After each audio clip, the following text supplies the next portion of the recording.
Pour ce deuxième numéro de notre road trip marocain, nous sommes dans les plus beaux Ksours du Maroc, des villages fortifiés parmi les mieux restaurés et les plus beaux de tout le pays, Aït Benadou. Ce nom sonne comme une légende. De nombreux films hollywoodiens ont été tournés ici, pensez plutôt, de Gladiator en passant par Kingdom of Heaven, Lawrence d'Arabie pour les plus anciens, mais également Game of Thrones, Astérix et Obélix, Mission Cléopâtre, ont été tournés ici.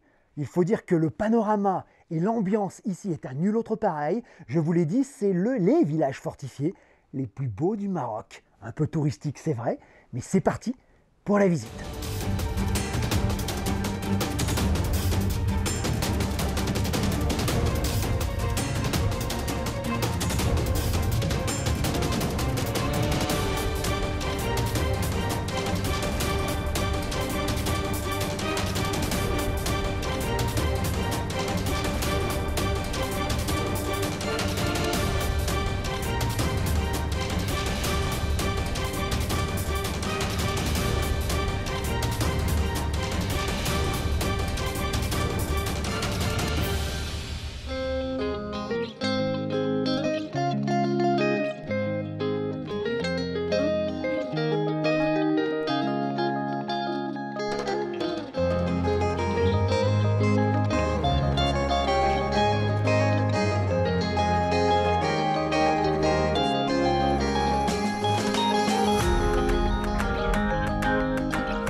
Alors, où loger à Aït Benadou? Notre bon plan hébergement, il est ici, derrière moi en tout cas. On est à 3-4 km de la petite merveille d'architecture d'Aït Benadou, c'est-à-dire à la fois au calme et pas très loin du site pour aller le visiter. Vous pouvez loger, sachez-le, à l'intérieur même de l'antique Casbah. Il y a deux bonnes adresses, fermées en ce moment à cause du Covid, mais c'est possible. La plupart des touristes en temps normal longent le long de la route. Il y a pas mal de petits établissements, d'accord, très animés, un peu trop à notre goût, trop touristique pour nous. On préfère s'excentrer un petit peu, calme, luxe et volupté. Casbah et Louz. On est au sein de l'antique Casbah du Glaoui qui est juste là, un peu décrépit c'est vrai. En bas l'Oued et une espèce d'oasis fantastique. On est au calme, on est véritablement tombé amoureux de cette petite adresse, comme sont tombés amoureux il y a des années déjà Michel et Colette de ce lieu unique. Michel et Colette vous accueilleront comme à la maison, c'est la bonne adresse, c'est la petite perle, la petite pépite qu'on vous a trouvée à quoi? 3-4 km d'Aït Benadou, d'accord, loin du faste et allez, on va dire des touristes de masse. En ce moment, il n'y a pas grand monde, il faut bien reconnaître, mais 3 km, Tamgart, une vieille Casbah et une adresse comme on les aime.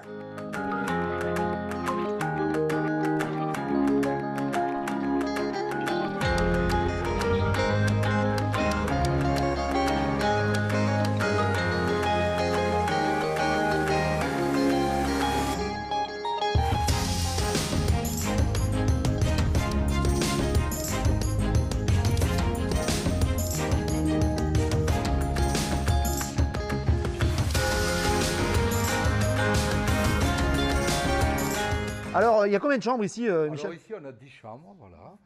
C'est très convivial, c'est une petite structure. Bon, moi, je fais la cuisine avec les filles. Colette s'occupe de l'accueil. On a des dromadaires pour faire des jolies balades dans la vallée, visiter les grottes, les greniers collectifs. Donc, si vous l'avez compris, Michel au fourneau, Colette au dromadaire, si on peut dire. Bon, bref, non, il y a de super excursions, très franchement. Passez par eux, ils connaissent la région par cœur. Ils habitent ici depuis combien de temps? Ça fait une vingtaine d'années. 20 ans, d'accord, ils sont venus comme vous visiter, ils sont tombés amoureux des lieux et vous tomberez amoureux forcément de la Casbah et Louz, promis. Et du...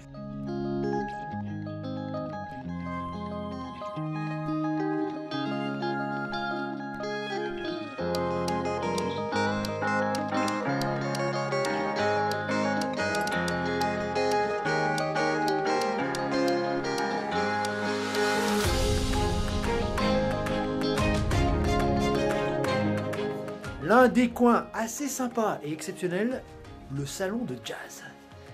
Comme à la maison, on s'installe, on écoute de la bonne musique, dans une ambiance vraiment sympa.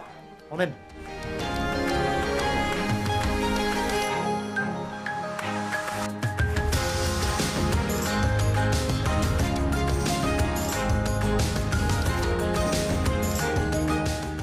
Vous avouerez qu'il y a pire endroit pour prendre son petit déj.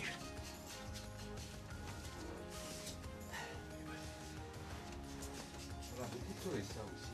Alors c'est la tombe de chèvre. C'est là. local, hein. C'est local. C'est local. Ça change de la vache qui rit. Tonne de chèvre locale. Michel a raison, ça change de la vache qui rit.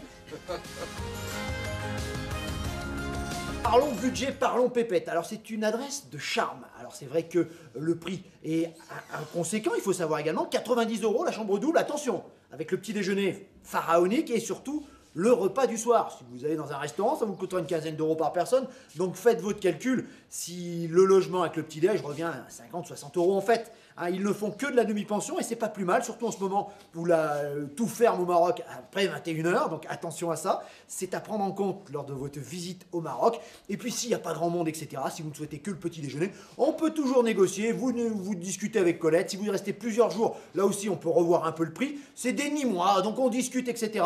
Hein, ils ont le verbe haut et on discute avec eux et on trouve toujours un accord. Et vous verrez que vous ne regretterez pas. Le logement que vous avez passé ici, surtout en plein été, il y a la clim quand même, et puis sur les terrasses, le vent le soir, et le petit matin est une vraie merveille.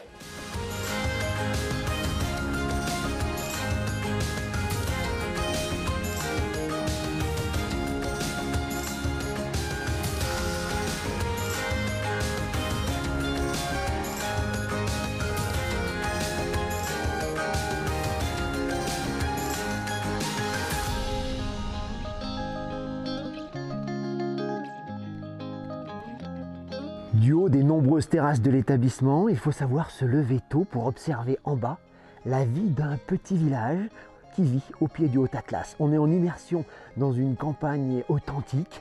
On voit des petits ânes trotter jusqu'au champ dans la palmeraie juste en bas. On voit des femmes porter de lourds ballots de bois sur les épaules. Ça s'affaire de bonne heure le matin. On est en plein été. La chaleur accablante ne va pas tarder à arriver. Et c'est là qu'on a la plus belle clarté. C'est là qu'on a les plus beaux clichés évidemment de cette campagne qui existe encore au Maroc.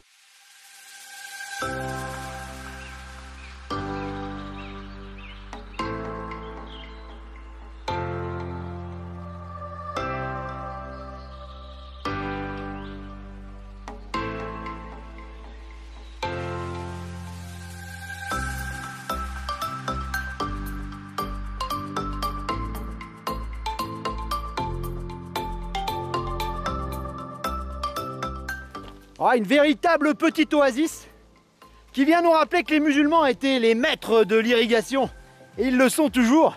Arriver à faire pousser un jardin d'Éden comme ça au milieu de nulle part et sur un sol aussi aride, c'est quand même une gageure. Un peu d'eau, des ségasses, des systèmes d'irrigation parmi les plus vieux du monde. Et on est dans un jardin d'Éden, grenadier par-ci, figuier par-là.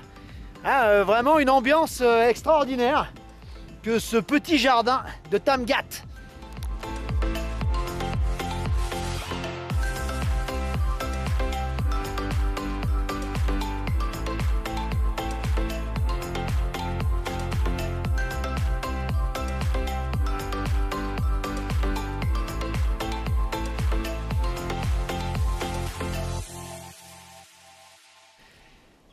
Et au milieu de cette oasis, une place assez incroyable, poétique, magique presque.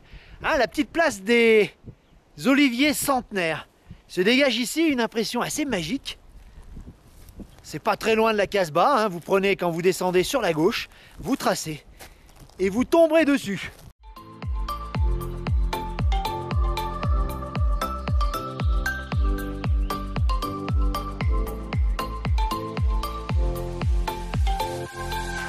C'est vrai que quand on est ici au bord de rivière, on comprend mieux pourquoi l'eau est essentielle. Sans eau, c'est plutôt le paysage minéral qu'on a en face. Et avec l'eau, c'est le paysage qu'on a derrière moi, un paysage magnifique, une oasis, un jardin d'Éden. C'est assez incroyable de se dire qu'avec la température qu'il fait, il y a encore de l'eau qui coule. L'Atlas n'est pas loin, il faut dire. Mais c'est vrai que ce WED est vital pour la région.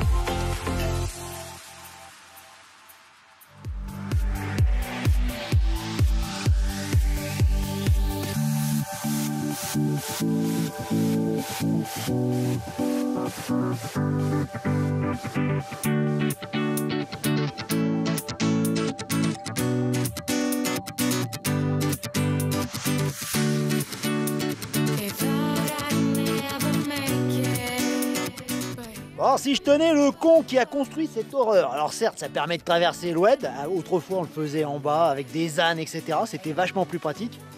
Mais alors c'est moche de chez moche, mon Dieu.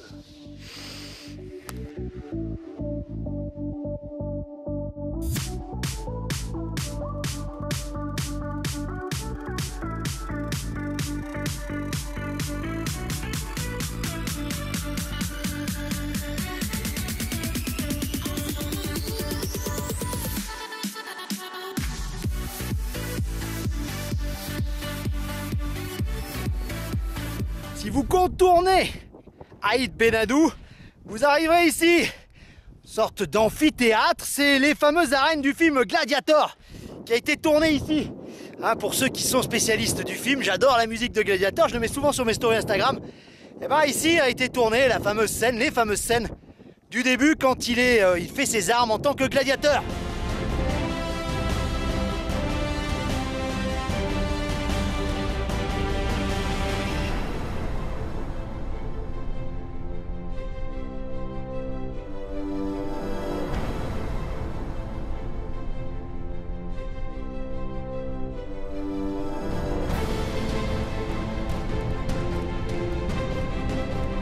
Tout étant pisé, les Casbahs comme les Ksours ou le Ksar, d'accord. Le pisé c'est quoi? C'est le béton un petit peu fait de terre et de paille, le béton du coin, hein, qui est beaucoup plus joli, soyons d'accord, et beaucoup plus isolant, ça c'est sûr. On le tasse à l'aide de 2 planches, et après on monte ainsi de suite, etc. pour construire de véritables merveilles d'architecture berbère. Et c'est ici, notamment autour de Ouarzazate ou dans le grand sud marocain, qu'on en voit les plus beaux exemples.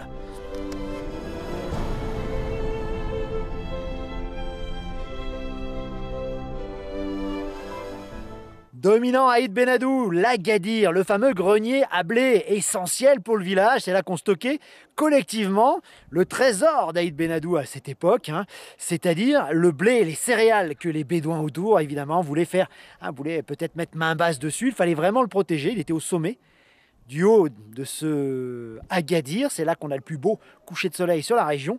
Et c'est là que les gens viennent le soir pour pouvoir l'admirer. On vous conseille peut-être de visiter Aït Benadou le matin de bonne heure, c'est là qu'il y a le moins de monde, avec le lever du soleil, puisque du haut on a 360 degrés, donc on peut le voir aussi.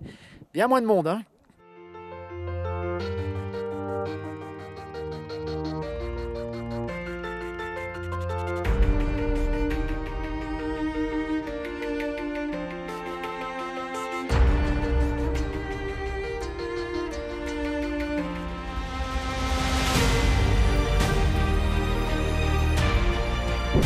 Alors de quand date cette petite merveille? Les historiens ne sont pas sûrs. 8e siècle, 11e, 12e siècle, époque almoravide. Rien n'est moins sûr. Ce qui est sûr, c'est que des villageois se réinstallent à Aït Benadou, ce qui fait revivre le village, et que l'UNESCO a quand même restauré ce Ksour parmi les plus beaux du Maroc d'une façon assez remarquable, photogénique à souhait, le soir au coucher du soleil.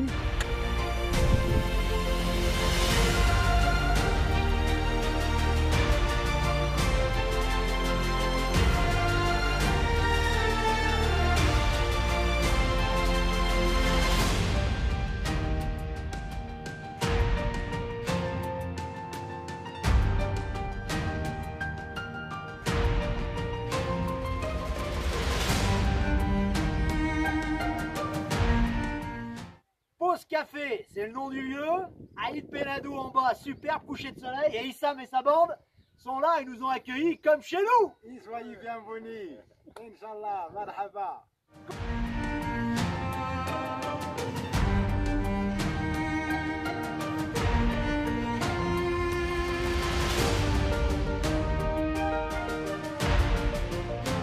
Un véritable labyrinthe où on passe des passages souterrains, des petites ruelles, tout étant pisé évidemment, je vous en ai parlé tout à l'heure. Mais c'est vrai que c'est vraiment sympa, surtout le soir. Quand tout le monde est parti, il n'y a quasiment plus personne dans le village. Et là, ça devient top. Bon, dernière petite info, sachez que 2 maisons se visitent D'accord, 20 dirhams l'entrée, c'est plutôt bon. C'est vrai qu'on voit un petit peu la vie des gens de cette époque et autres. C'est très rustique, très champêtre. Il faut dire que on est ici dans des petits villages fortifiés campagnards qui vivent de l'agriculture. Et le point central des Ksours, c'est l'Agadir, c'est le fameux grenier qui est ici au sommet de la colline. C'est là qu'on entasse les céréales de tout le village. Pour survivre, évidemment, il faut avoir des céréales. C'est l'or du coin, c'est l'or vert. Et les bédouins qui étaient autour autrefois ne pensaient qu'à une chose, les razzias, et leur piquer leur blé. Donc il valait mieux être bien fortifié, bien gardé, tout en sécurité.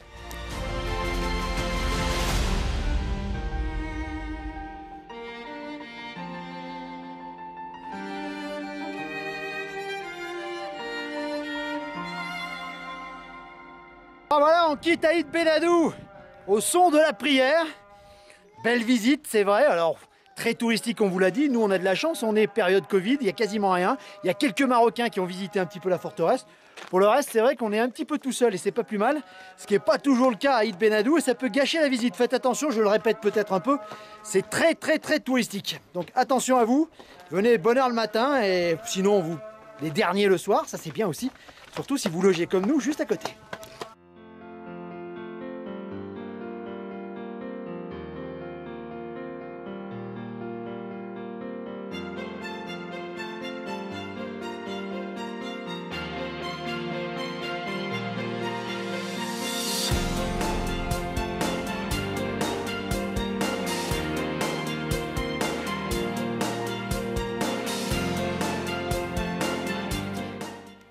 Ah, on est chez Omar, on finit la journée ici, on est à 2 pas de la Casbah Elouz.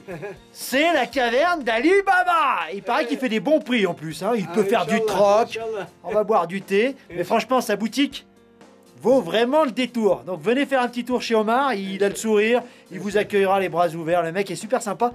Et surtout sa boutique, très franchement, a l'air d'avoir des petits trésors.